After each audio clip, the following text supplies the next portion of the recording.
The crowd in Mexico City could feel it before they even saw them. The energy, the anticipation, the unmistakable buzz of something iconic returning. And then suddenly, there they were, Meryl Streep and Anne Hathaway, not just walking onto the stage, but dancing. Yes, dancing. And not to just anything, but to the infectious rhythm of Los Ángeles Azules. In that moment, it wasn't just a press event anymore. It became a cultural crossover, a celebration, and a powerful reminder that some legacies never fade, they evolve. Fans watching could hardly believe their eyes. These weren't just two Hollywood legends promoting a sequel. This was Miranda Priestly and Andy Sachs brought back to life in a way no one expected. The same women who once defined icy sophistication and career ambition in The Devil Wears Prada were now swaying, smiling, and completely letting loose in front of a cheering crowd. It was surreal, almost poetic, because if the original film was about transformation, then this moment was proof that even icons can reinvent themselves.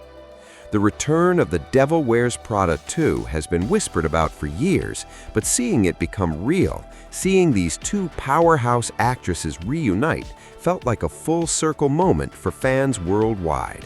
The original film wasn't just a movie, it was a cultural phenomenon.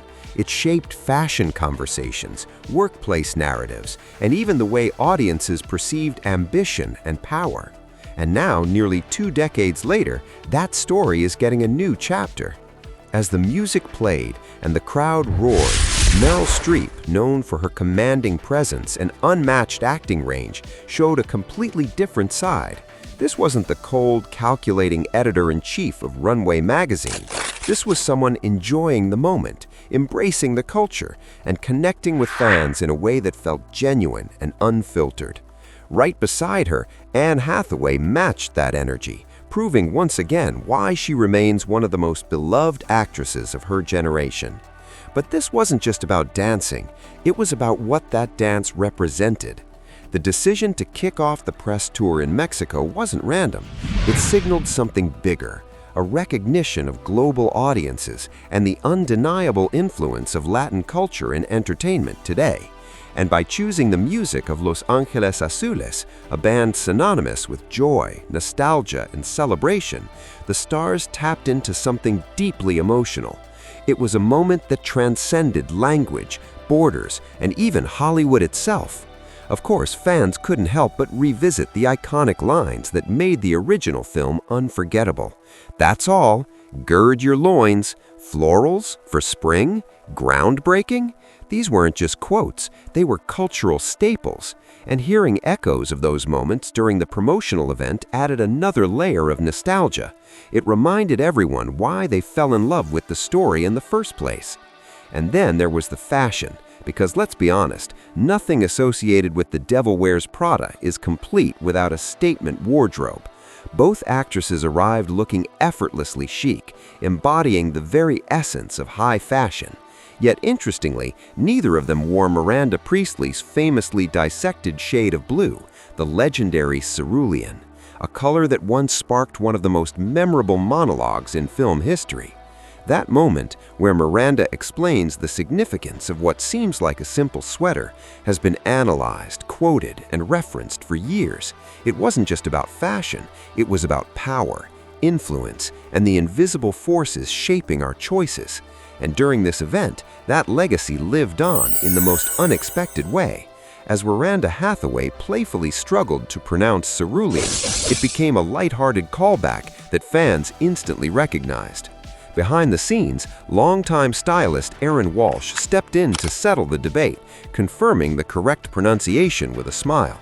It was a small moment, but one that perfectly captured the spirit of the reunion, nostalgic, playful, and deeply connected to the film's roots.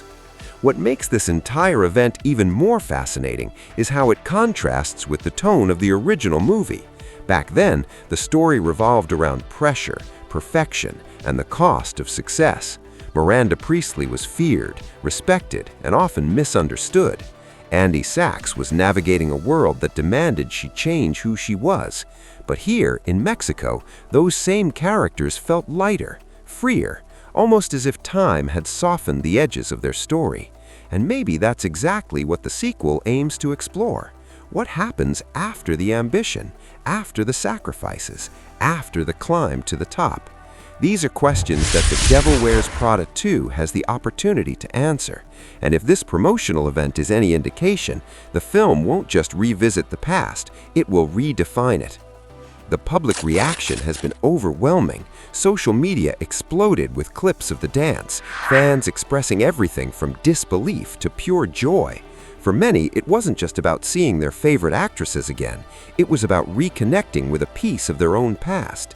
The original film came out in 2006, a time when social media wasn't what it is today, when fashion blogs were just emerging and the idea of influencers was still evolving.